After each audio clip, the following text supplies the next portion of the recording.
Noel Calleja ta' 38 sena nżamm arrestat wara li tressaq quddiem il-qorti akkużati li fit-28 ta' Marzu li għadda attakka lis sieħba tiegħu b'turnavit u għadbila l-aċtu. Calleja jaffaċċa akkużi ta' attentat taqtil li kkawżala ġrieħi gravi minħabba l-aċtu li kien fil-possess ta' arma li ġar sikkina mingħajr permess, kiser il-paċi pubblika, kiser il-kundizzjonijiet ta' ħelsien mill-arrest preċedenti kif ukoll li huwa riċediv. Dan kif fl-2015 kien ingħata libertà provizorja b'garanzija personali ta' 23,000 euro fuq attentat taqtil ta' mara oħra f'każ ta' sentejn qabel. F'każ li għadu għaddej, Calleja ikun akkużat li attakka lill-istess mara fl-2012 meta ta' 12 daqqa ta' sikkina.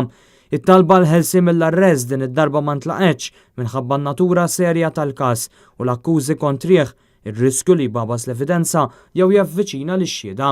Kienet rifjutata wkoll talba biex jinżamm fl-Isptar Monte Carmeli għalkemm il-Maġistrat Aaron Buġejja ordna lid-direttur tal-ħabs biex jieħu l-miżuri neċessarji fid-dawl tal-istat ta' saħħa mentali tal-akkużat.